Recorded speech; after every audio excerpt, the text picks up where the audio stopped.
Okay, so then we've got staff again, responsibilities, and this is what I was talking about from here. So as you can see, pretty much everything apart from updates you want the players, which you want to leave as your chief scout, and brings in youth players, you want to leave that as your head of youth development because he's obviously going to find all those. There are a few that I change to someone else. So finds makes offers for young players for the future. Now they'll only make an offer as long as sometimes you'll join a club and this finalises signings for young players. You want to make sure that's you because otherwise what can happen is he'll find a player, he'll bid for him, and then he'll sign him. And if he's not if he's not any good, then you've just bought a dead duck without even knowing about it in most of the time. But what you can do is, and I have started doing this, is that I'll do my youth development, either or of these two. So say youth development, he'll find players and he'll bid for them.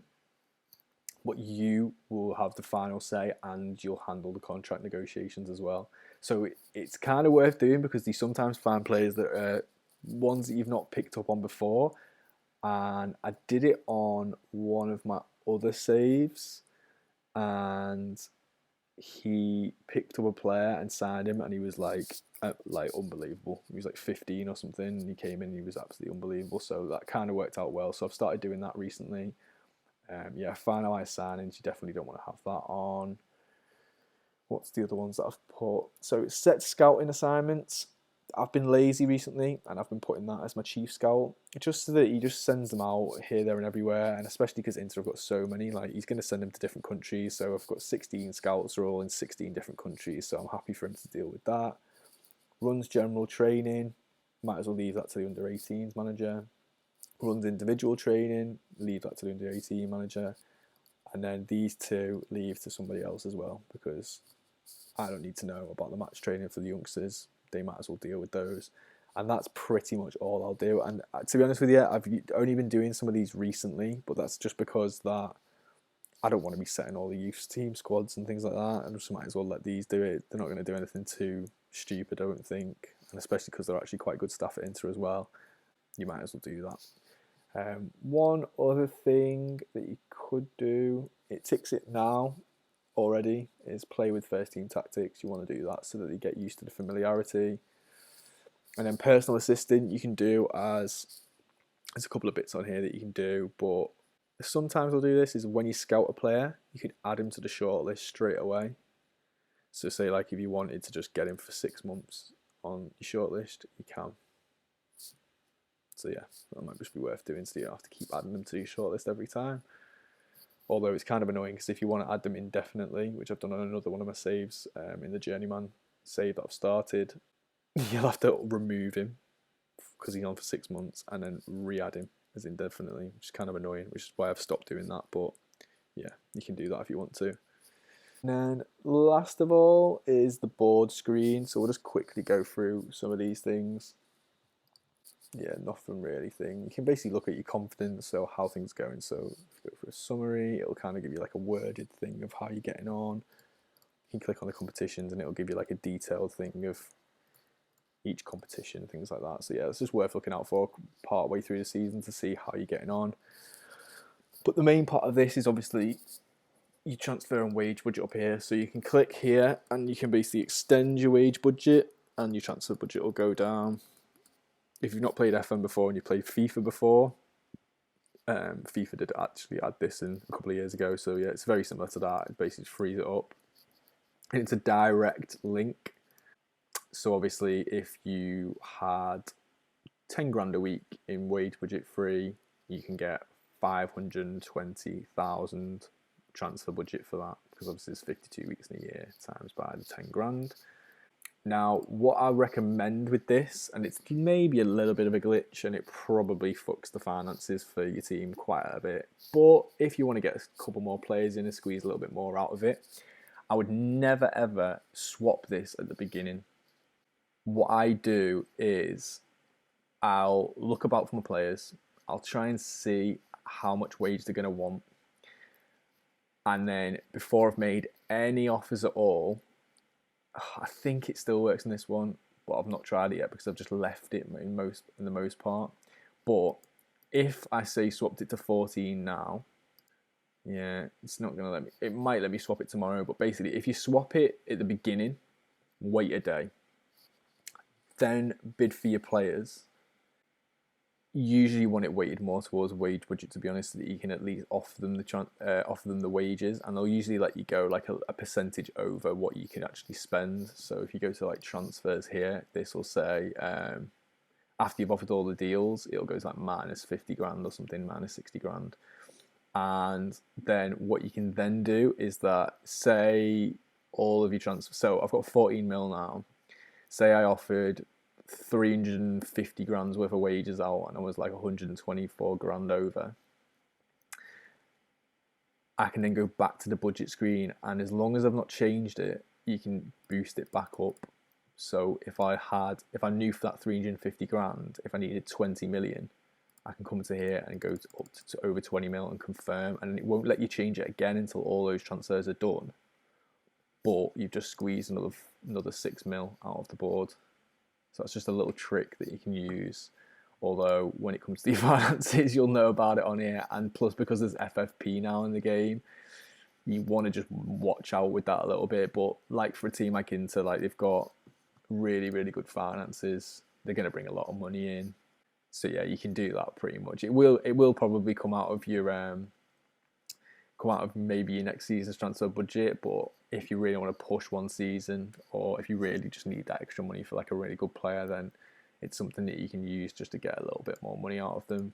Yeah, and then in terms of actual transfers, if I just go quickly onto here, so let's just say we wanted to buy. Who can we buy? Yeah, let's do Coquelin because he's on the transfer list, so it'll be easy. We won't reject anything. So if we go to this and do make an offer, yeah, which is from transfer, make an offer. For anyone who didn't know how to do that, if you don't know how to do that, then I feel real sorry for you, to be honest, because if you're not making any bids, then you're not really having too much of a good time. As you can see from up here, the asking price is 14.25, even though his value is 21. That's because he's on the transfer list. So for this type of transfer, this is basically how I would go about it. I would do monthly installments, and I would do that for the difference. So you can see from down here, that's 14.25. It's kind of like split sort of a third up front, 2/3 on the back end. But what you can see is that even though 4 mil's coming out straight away, the actual transfer budget cost is only 6.25 mil. So for the sake of another 10 mil, we're only paying at the moment 2.25 mil. They probably won't accept this because it's over 48 months. Oh, they did do. Yeah, so that's done that. So I'm basically going to get him for 6.25 rather than 14.25, which again, if you look on here, it'll deduct your budget from like this. But usually they kick in and give you a bit of money anyway, so it's not really the end of the world. And again, if you're doing like a really big transfer, maybe split it a little bit more so that you're paying a little bit more up front.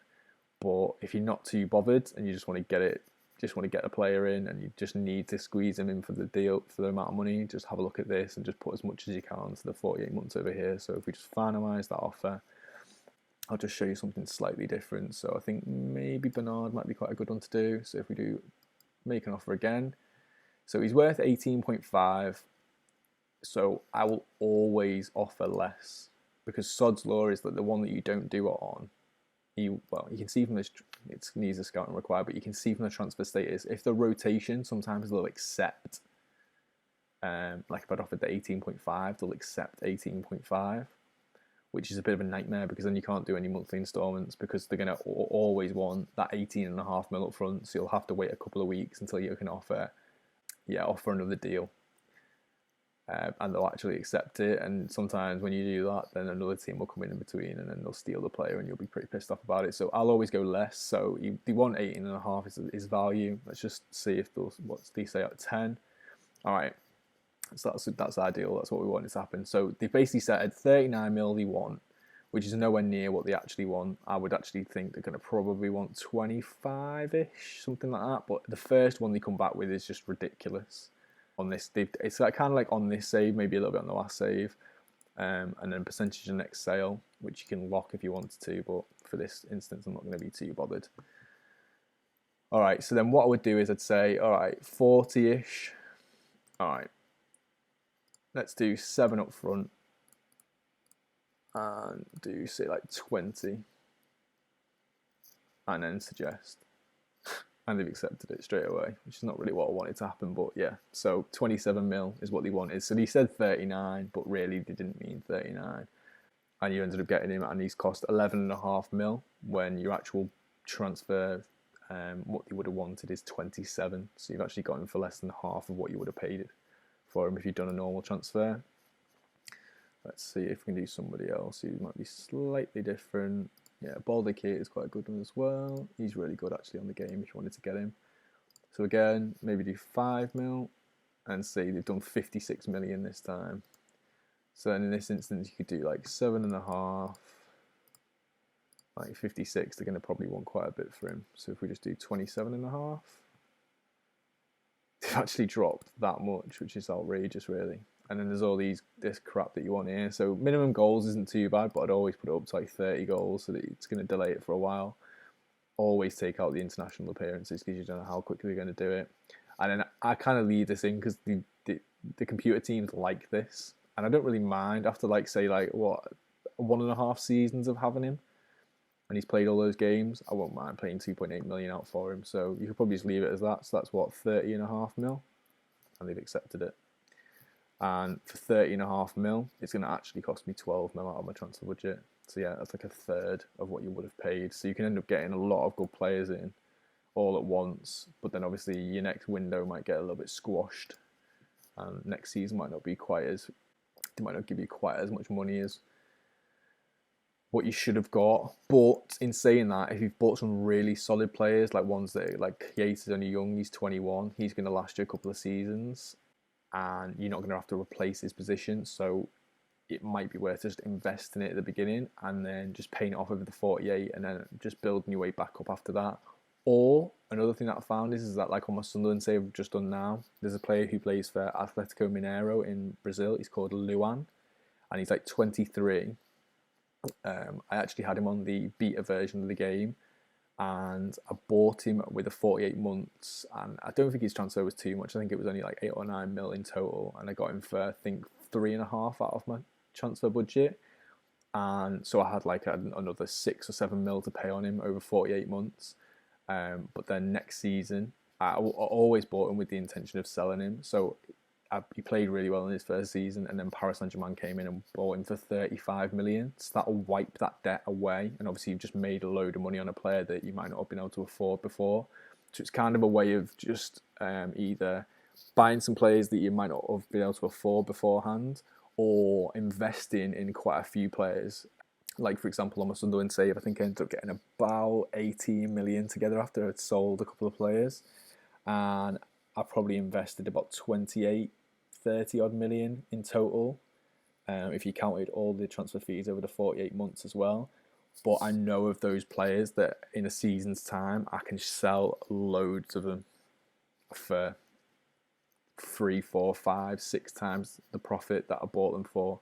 So that's going to turn that 20 or 30 mil or whatever it was, it's going to turn that into like 100 million, which means that the next season, yeah, okay, I might have lost some of my good players, but I've now got a load of money to spend, and the board aren't going to be too bothered that, yeah, okay, I might have gone 10 million to debt on the finances, but if I'm going to sell like £100 million worth of players, then I don't think they're going to be too bothered about making 90 million. So yeah, it's just a little way of playing the game a little bit.